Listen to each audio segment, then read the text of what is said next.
Hello and welcome to another episode of Do Not Fade This podcast. My name is Joshua Reimer and I'm joined by none other than the man, the myth, the legend, Jared Block. Jared, how are you doing on this fine Wednesday afternoon, sir? Doing well. We have a small 6 game slate comparative to yesterday's monstrous slate. We had some good luck on our side yesterday. Russell Westbrook came through. My Colin Gillespie call came through. I was extremely tilted about Jalen Johnson's first half, and then he went off in the second half and managed to still hook the majority of people because I provided 41.5 PRA. That 41.5 jumped to 42.5 in like the post podcast part of yesterday's show. So I can't call it a win, unfortunately, because it is a brutal beat. Vegas sometimes just is exact with how those numbers go. He finished with 42 PRA, hooked us. So I'm looking for some revenge today. It's a relatively middling slate, I'll say that. It feels very much like Monday's 5 game card, just because of the lack of games and lack of injuries. We got some news we can talk about, but not much on the injury report today. So yeah, that's kind of where today's slate lines up. Yeah, completely forgot about it until now when we started talking about results, but you asked me directly after the show, hey, should I do this Bam out of bio flag plan? I don't know. I feel kind of iffy about it. And I was like, yeah, I would feel iffy about it too. Like, probably the blowout ends up impacting things.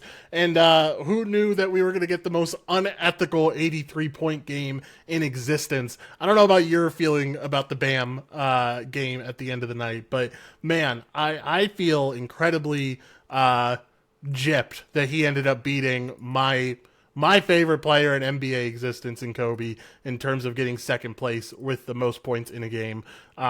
Certainly, I don't know. Give me your thoughts. What did you think about the Bam stuff? Well, I don't know if it's 100%, but I do think that it is as close to 100% on how you feel about where you were in the Kobe Bryant saga. That's how you feel about this. So either you feel like your life is over or your childhood is over, or you feel like for me it's more like I think 83 points is still 83 points no matter how you get it. And that's my thoughts on that. I think it's pretty like crazy even if that you're it like took, fouling at the end of game to like get more play, look, I don't know, man. when Kobe did it, the Lakers were up by 15 with 5 minutes left, and they put him back in the game. Now, back then, you were playing games, and blowouts weren't as huge of a thing in that regard. I don't know. Like, I get the stuff at the end, but the reason, like, he had 60 points in the first 3 quarters. Like, the reason they're following him is because they can't stop him anywhere. Like, yeah. I don't know. 30 points in the first quarter was like a heat check situation.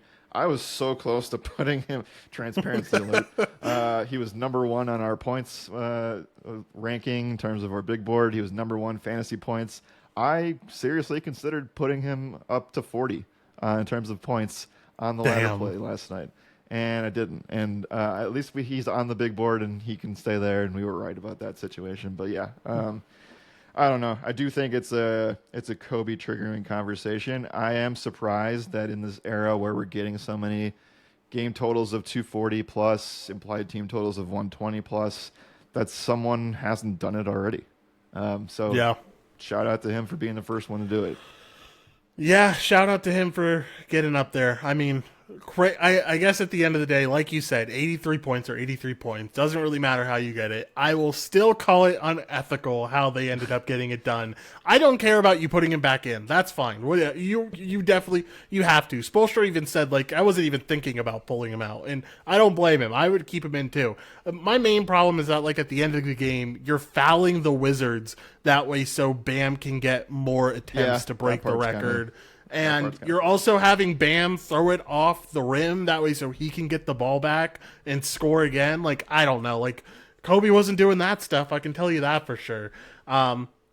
Regardless, however you want to put it, it's still 83 points, and it still was really fun to watch. It still was an absolutely crazy night between that and the Crosby news and everything else we got yesterday.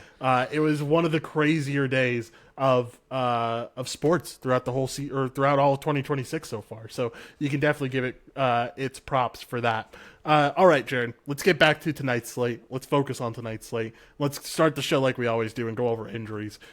Give us what we need to know. Yeah, there's not a ton to talk about. The biggest question marks right now are Keontae George and Jakob Pertl. We do expect that the Denver Nuggets will have Jamal Murray and Cam Johnson available. We know that Josh Hart is doubtful. He most likely won't play, along with Miles McBride for the Knicks. Lots of stuff that we still don't really know. Like Minnesota doesn't really have any injuries, though they did just list Ayo Dosunmu questionable. And the biggest news that's come out recently is that the Kings are just sitting everybody for this game. So Russell Westbrook is out after last night. Malik Monk is going to be, why can't I find, he's listed out as well. Devin Carter also out. And then you have the guys that have just not been playing in Sabonis, Levine, Murray, and Cardwell, right? So lots of guys out for Sacramento in that spot. We also do know that Tidjane Salawan and Grant Williams aren't playing for Charlotte either. That's pretty much what we got today. For sure. All right. If you're ready, I'm ready. We can head over to implied totals. Let's do it. Let's start out with the top dog, who is going to be the New York Knicks. They're at a 121.75 implied total today. They're facing off against the Utah Jazz, and they are 14-point favorites. Over-unders at 230.5. Got to worry about the blowout first and foremost, but give me your thoughts on the Knicks overall. Yeah, you like everything here. Obviously, they have anybody who has the highest implied total usually is playing the Jazz. So, with that said, this is a huge pace up spot. We know that New York runs at one of the slowest paces in the NBA. So, from that angle, you like that. I don't always love when teams come in and play in Utah in these certain situations, especially in March. But given the lack of games on the slate, you got to kind of highlight it in the best light. With that said, we know that this is just a bad above the break 3 defense. They're a bad corner 3 defense. They're pretty much bad everywhere now that Jaren Jackson Jr. is not playing defense. So I think you want paint scorers. Like I like the idea of Brunson driving and scoring in the paint. Cat's put together a nice couple of games recently from a scoring angle. I think this is another one where I can buy in, and then from there, like I know we don't call the Knicks like a great 3-point shooting team, but they certainly have the opportunity to get the job done tonight. Like I like the idea of no Josh Hart, and then we're looking at possibly rolling with Landry Shamet from a 3-point spot situation. I like the idea of corner 3 scorers, Mikal Bridges and OG Anunoby. Like I think that lines up pretty well.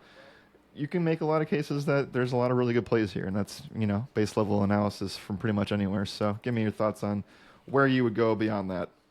Yeah, I don't really have much to go beyond that. I think that Brunson's probably your best to go to guy here. The drives look really solid. He's driving at the 9th highest rate in the NBA over the whole season.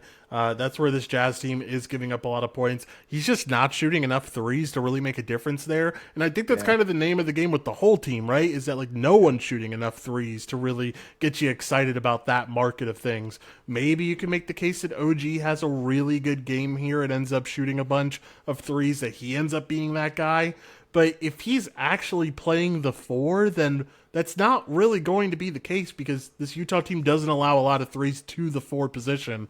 That could be basis on like who they've played against recently, but still, it's at least what the DVP tells us. Yeah, I like the Brunson spot a lot. I'm not sure about Cat overall. This Utah, Kyle Filipowski's been playing some pretty good center defense recently, but everything else looks pretty solid here. Yeah, I'm excited about Brunson. That's about it. I'm also interested to see what happens if Josh Hart sits too. I'd like to see what that lineup looks like. Yeah, that would make me a little bit more bullish on a Landry Shamet kind of situation. That would make him step up in terms of getting him up on the 3-point ladder situation in the better tier. I'm looking over the last 2 weeks, and I'm looking to see what this team has done from a 3-point situation. And unfortunately, no one's making more than 2 threes a game, like you said. Brunson is the closest, 1.9 above the break threes, 0.7 corner threes. The top corner guy is OG Anunoby, 1.6 off of just 3 attempts a game. Like he's taking like 6 to 7 threes per game in that stretch of time, but like making, closer to like two. So it's tough. You're gonna have to really in order like I hate to say it this way, but in order for the Knicks to really pull away, they just need to be lights out from three, and I just don't know if they have the ammo that they currently have shown. Yeah, for sure. All right. Anything else on this team? If not, we'll head over to the next one. Can we say Jalen Brunson's the best play on the slate, just based on higher implied team totals? I think it's more of a gray conversation than the black and white like it was yesterday. Yeah, I definitely think it's more of a great conversation. Don't feel fully confident in the spot, but like I don't think it's a bad one. And I don't know. I said worry about the blowout. I guess after talking it through with you, I'm a little bit less worried about the blowout overall. Still, it certainly can happen. I mean, it is the Utah Jazz at the end of the day, so we'll see. All right, let's talk about some more competitive games, specifically this next one where we have the Denver Nuggets as the second highest implied team total today. They're at 119.5. They're 7.5-point favorites over the Rockets here. Over-unders at 230.5. Like I said, these are two playoff teams, so like this game should be an all-out competitive game. Kind of surprised that Denver's such a big favorite at 7.5, but I guess that's kind of the Jokic effect maybe. Give me your thoughts on Denver as a whole. Yeah, when I looked this morning doing our research process, and I was like, Denver's got the second highest implied total against Houston of all teams. Like, this is not going to be a situation where I thought it would. Yeah, what is that? It's a lack of games. I don't know, lack of competition, maybe weird spreads. It's March NBA, man. I don't know. I don't really interesting. understand I mean, that. like Houston's still like It's a one. huge Well, I pace down guess spot too, right? Houston's defense has gotten a little bit worse. At least I think recency, Houston's defense has gotten worse, at least defensive rating wise. Right. It's so when I like the Houston side more than I like the Denver side of this game. Denver's defense has kind of fallen off a cliff to a certain degree. I don't like the pace down situation that Houston presents, and neither team is like, I don't know. Both teams are holding their rebounds away from their opponents, and like some of this stuff just isn't aligning, and that just tells me like there are some red flags in trusting this game here. Joker's been unbelievable since the All-Star break, scoring 28 plus points in a majority of these games. He'll make the hottest shooters list, but like trying to find clear edges is extremely tough in this game specifically, and I don't feel very comfortable giving out like this team is, to me, not the second highest team that we should be talking about on the slate. Yeah, it feels weird. It's not registering in my brain, and I went to go look. I thought maybe it's just like the in-season matchups have led to this direction, but like not really. Like one game Denver scored 101, the other game they scored 128, the game before that they scored 112, so kind of just all over the place. Yeah, I feel pretty iffy about it as a whole. I will mention at least that like I think the Jamal Murray spot is pretty solid here. The Houston's allowing a bunch of threes to the point guard position over the last 7 games. That's kind of Jamal Murray's bread and butter right now. And he has done well in all 3 of these matchups too. He's had 35 plus fantasy points in each one of these 3 matchups. So I could get behind the Jamal Murray spot, but that's about it. They faced off 3 times this year, and Joker has only had more than 10 rebounds once in those 3 games. Şengün had big games, right? 34, 39, 25 points. So like, the scoring is certainly there, and that kind of tracks coming into the matchup today. Yeah, let's check Şengün's. Oh my God. Şengün has one banger game where he had 33, 10, and 10, and then the other 2 games were just shitter games. Just absolute garbage games where he played terribly. Okay. Well, How that confusing. makes sense, kind of, because Kevin Durant had a 13-point game probably it was the November game that Şengün probably popped off in, right? That was the one?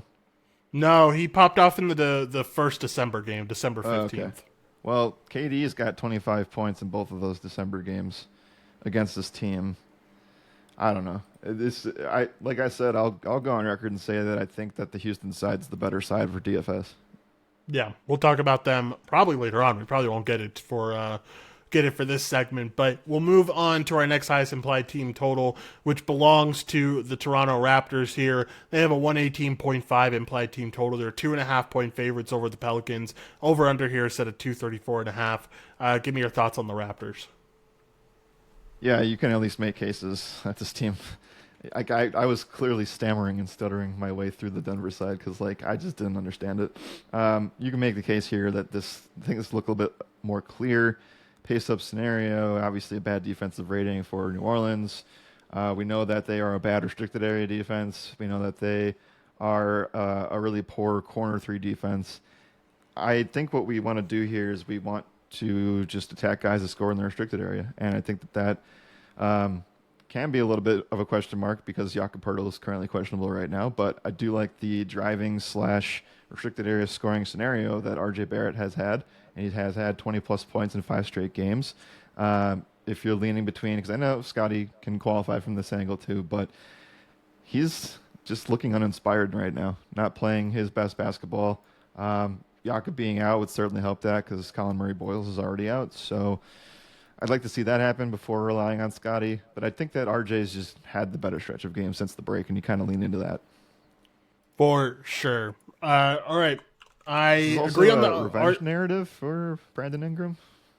Question mark? I guess. I mean, like on the most fringe level, yes. I know. Okay. He played for the team. You're 100% right. Revenge, I don't know. Yeah, I agree with you. I like the spot, especially for RJ. 20 plus points in 5 straight games, like you mentioned, but also 25 plus in 3 straight games. He had a 30-point game in that stretch, too. Yeah, really do like the upside for RJ. And like you said, Scotty's kind of been iffy recently, so not sure how much to rely upon that. All right, anything else here, Jared? If not, we'll head over to Two Minds Are Better Than One. This is an excellent assist spot for Emmanuel quickly, but we'll save that for roundtable. For sure. Let's head over to hottest shooters, Jared, and I'll let you go first. Where do you want to go? Yeah, kind of have to go. With what I said before and talk about Joker really quick again. Like, if you want to feel comfortable about anything Denver related, this would be the spot. Like 28 plus points in 7 of the past 9 games. It kind of has felt like it has been, and I'll include Jamal here. 32 plus PRA in 5 of the past 6. Like they've just leaned into those two guys from an insane consistency perspective. I know that Aaron Gordon came back and lit the world on fire in the first quarter in that last game, but it has truly just been like Joker trying to find a way. Like he's scoring 30 plus points in these games and they are still losing, and that could certainly be the case tonight too. For sure. I'll go over the Pelicans here. At least 2 of these guys. Saddiq Bey has had 18 plus points in 9 out of the last 10 games. Trey Murphy has also been on quite the stretch. He's had 21 plus points in 8 out of the last 10 games. We've seen both of them streaking. Derek Queen's definitely in this conversation too. He's been doing well recently. But really, we've seen some really consistent play from Saddiq Bey. Both of them walk into somewhat of a bad DVP matchup, but I kind of want to throw that to the side almost because the Raptors' defense hasn't been great. Yeah, they have kind of fallen off a little bit.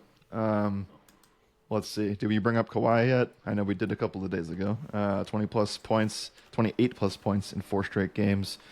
Really turning it on there for him. Even Brook Lopez has done well. 15 plus PRA in 8 of the last 10. From there's not too much to look at. Let's see. Got Amin Thompson. Amin Thompson certainly does make the list with him having 29 plus PRA in 6 straight games. Yeah, that's kind of it. I feel like the Charlotte guys have kind of been hit or miss recently in terms of because they're on the fifth game of their road trip. Something like that. Some of the consistencies have started to fall, but LaMelo does have 4 plus threes in 4 of the last 5. From there it's pretty thin. Yeah, pretty thin indeed. All right, if you're ready, I'm ready. We can head over to round table. Let's do it. For those who don't know how it works, Jared and I bring some of our top plays to the table to talk about. Those plays are in different statistical categories, and those categories are points, rebounds, and assists. We start out with points. Like always, Jared, where do you want to go? Yeah, I think I said this from an inconsistency standpoint. I think that I'm willing to actually kind of just buy in and talk about the spot for Con Knippel. Like, yes, he's kind of been hit or miss on this road trip, but couldn't get a better matchup. Like, this is a great above the break 3 situation for him. The Kings have allowed the most points to shooting guards over their last 7 games. They've also allowed the second most threes to that position as well. So like I do think that we should get more of like an above average to ceiling spot for Khan here. Definitely I think that LaMelo also kind of qualifies in that regard too. Yep, for sure. I could definitely get behind that. Um, Man, I'm having a tough time. I don't know who I want to go. I know it's between two players. I just don't know which one I want to mention right now. Um, We'll go with the more simple one. Or not simple, but like I think the one that I feel a little bit better about. And that is going to be Reed Shepard for this Houston team. Denver has been giving up a ton of above the break threes, and we have just seen Reed be that guy from 3-point range. Yeah. He's playing consistently off the bench now.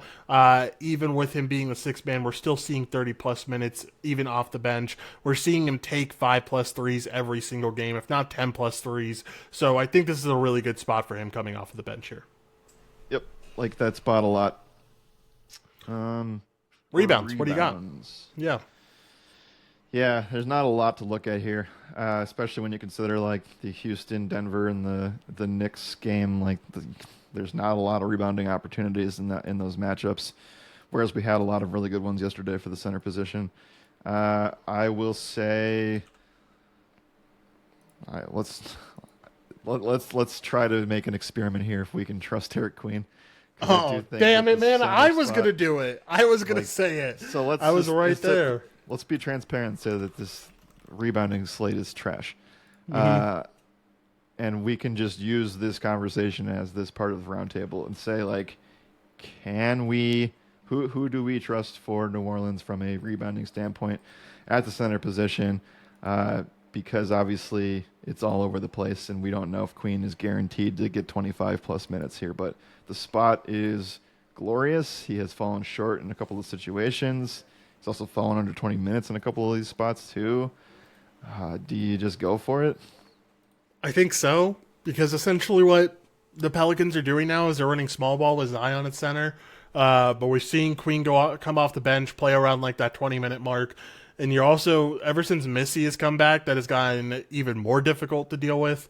And DeAndre Jordan is still somehow slotting into minutes. Yeah, I think I do trust in the Queen spot just because it is that good of a rebounding spot, especially if Jakob ends up missing. Like this team, this Toronto team is just really missing length at the center position right now. So I like the Queen spot. Like I said, I was just about to mention it as my play. But do I trust 5 rebounds in 20 minutes? I don't know. That's really truly a question mark where like I don't know if I'd bet that or not. So I will say that like it's the play that I was going to recommend, but it is because this is a pretty garbage rebounding slate. It will be somehow an enormous sweat. Yeah.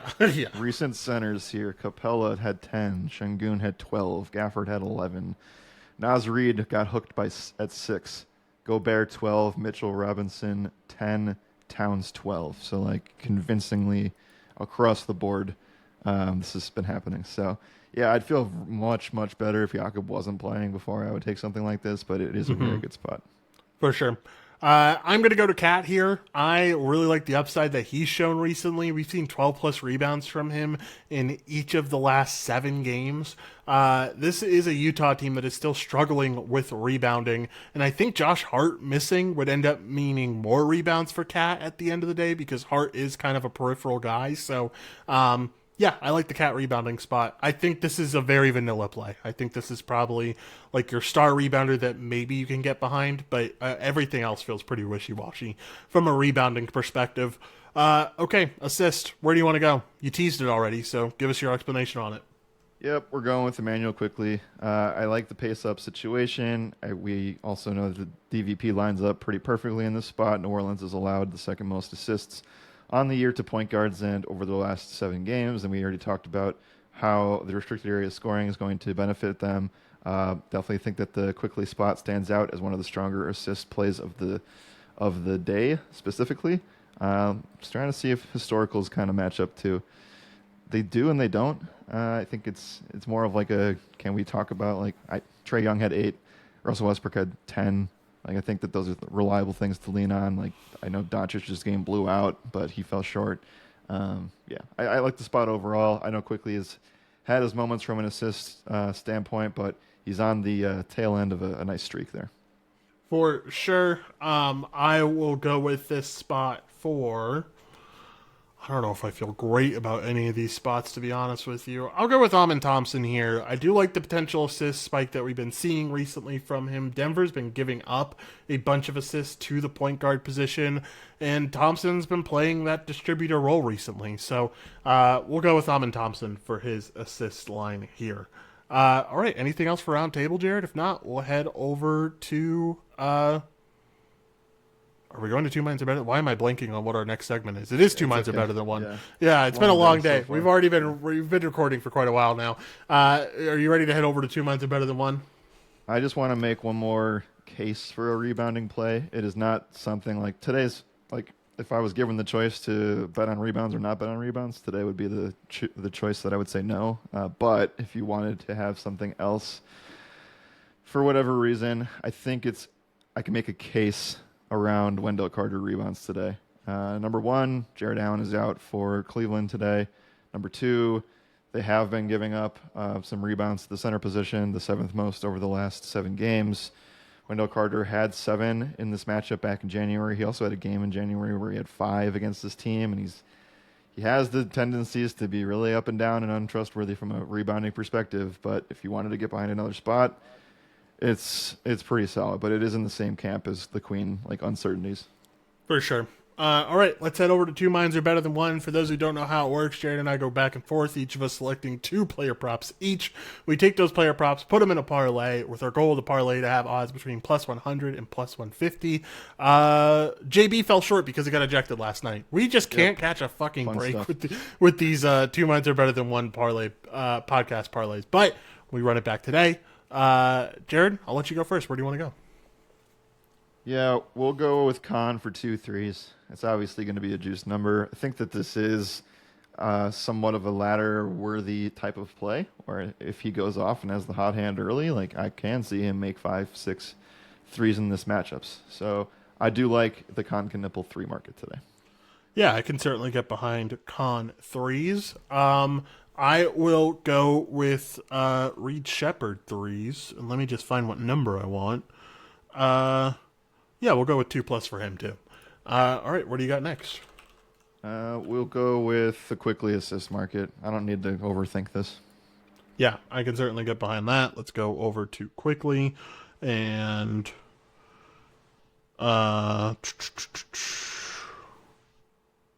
let's go with, is 5+ okay?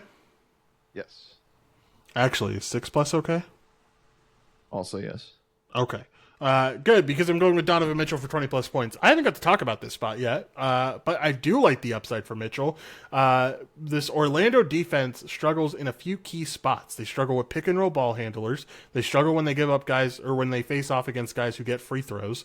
And they struggle against ISO players. That kind of fits into Donovan Mitchell's spots perfectly. Now, he does score a few points through spot-up shots every game, and Orlando does a good job of stopping that.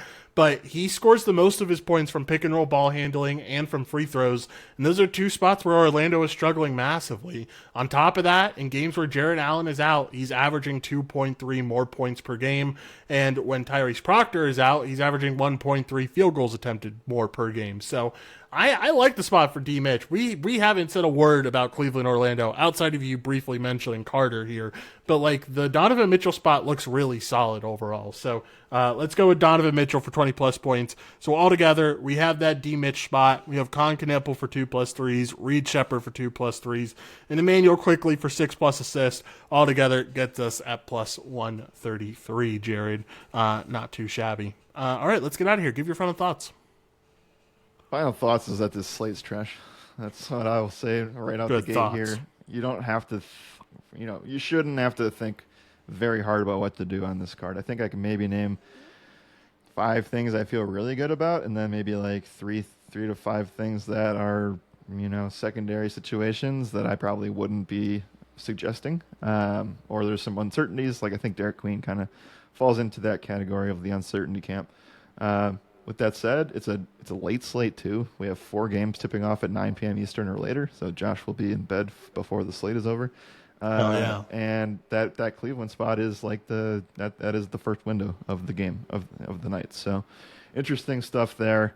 Yeah, you're going to see me the next 2 days from a content standpoint. We'll still have the NBA show tomorrow, which, by the way, if you didn't see already, the Miami Heat listed their initial injury report. Andrew Wiggins is already out. Khalil Ware is now questionable. Tyler Hero is now questionable. And we're not even to Thursday yet, which means that you are smashing the under of Bam Adebayo points, right? Yeah, for sure. You got to. Especially in that Miles Turner matchup. Not going to be great. All right. Today's my last day. Very excited about that because I need a little bit of a break here. But we'll be here with the podcast tomorrow. Jared, you got anything else? No, let's get out of here, man. Nope. Let's get out of here. All right. Thank you all for listening. As always, my name is Joshua Reimer, and we will see y'all tomorrow.